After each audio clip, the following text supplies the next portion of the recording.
Now, taking the totally opposite sides, I would say, all right, Professor Angell, you're right. It does indeed increase the create a new market, and it shows this kind of commitment. But the metaphor you've used was one of plastic bags, and I'm not entirely sure whether museums would be particularly happy associating their exhibits to plastic bags. So saying that pretty much what a museum has is totally something, a commodity. And in that sense, don't you think that such an approach runs the risk of actually totally commoditizing a museum and making it lose its original mission? We're talking about marketing. Okay, you don't like the idea of Tesco's and Sainsbury's. Let's make it a Harrods bag then. It's exactly the same idea. Nothing has changed. People see you walking down the street with a Harrods bag and think, oh, they've been to Harrods. When was the last time I went to Harrods? Oh, pop in there. You know, most people won't act on it, but some people will. The whole point of viral marketing is mass exposure. It goes around the whole community and it triggers the idea of a visit among a small percentage of the population. But if that population becomes aware, and that population is large, then even a small percentage becomes a real commercial possibility. That's what marketing is all about.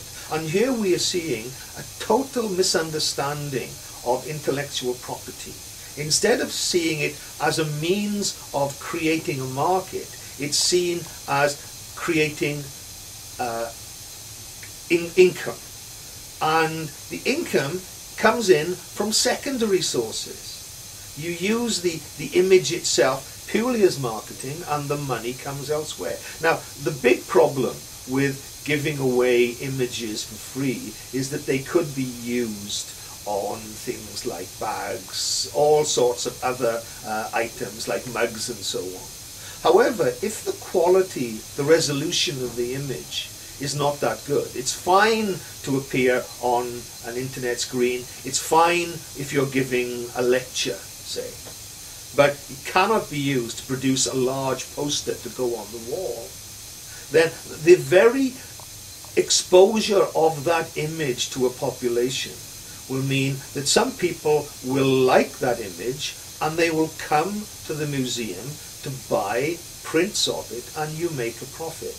That's what's important. Create the market and they will come. The market is there, and why not take advantage of it by giving away? It's like handing out flyers. There's no difference. It's a flyer. Raising the profile within a community.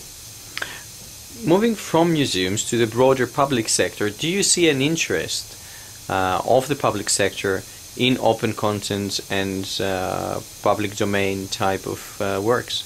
How or why would an organization that belongs to the broader public sector be interested or incentivized to use such licenses?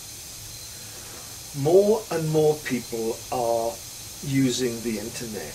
More and more people are blogging. More and more people are creating documents, letters they send at Christmas to their friends, word processed, desktop publishing.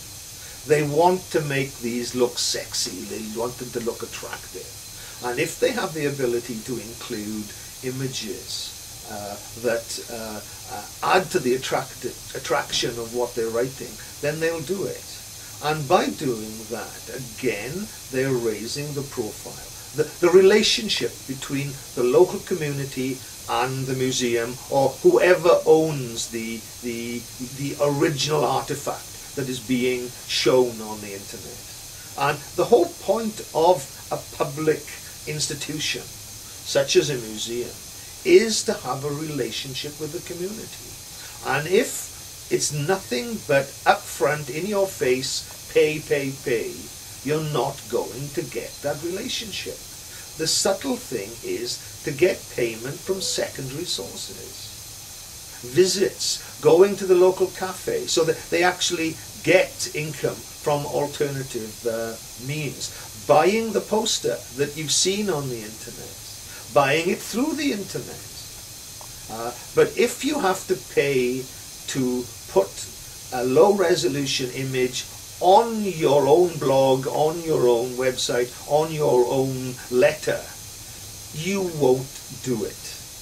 And what's worse is that we have a society now which is spied on to check whether these images are being used. And the ultimate effect is that society will then begin to see intellectual property as actually a problem. It's actually something that separates the institution from the society. It has a very, very negative connotations in the mind of the population. We paid our taxes, and the taxes are paying for the museum, and now they want to charge us even more. That's the ultimate conclusion. And then there'll be a resentment. They don't feel linked to the museum, and therefore they resent the museum, and they resent paying their taxes to the museum. And then whenever the time comes up for the money to be spent, budget time, there will be no payment. What did they ever do for us? Now, this is something that the museum can do for a wide proportion of the population. It costs them absolutely nothing. And in the process, they are generating a potential market that will raise their income.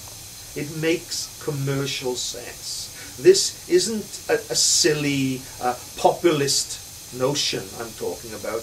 I'm a capitalist. This is generating a market. And it's expensive to generate a market. If you go to a company that does this, here is a possibility of doing it basically for free.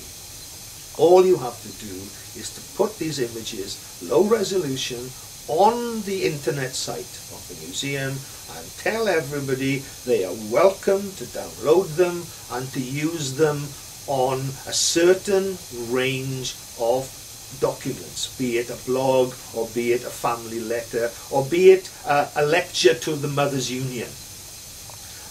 Then you have a relationship, then you have commitment, then you have a market. So I would like to stop at this stage. I would like to thank you for these very insightful comments. And I think we're going to return to these issues. Excellent. Thank you. So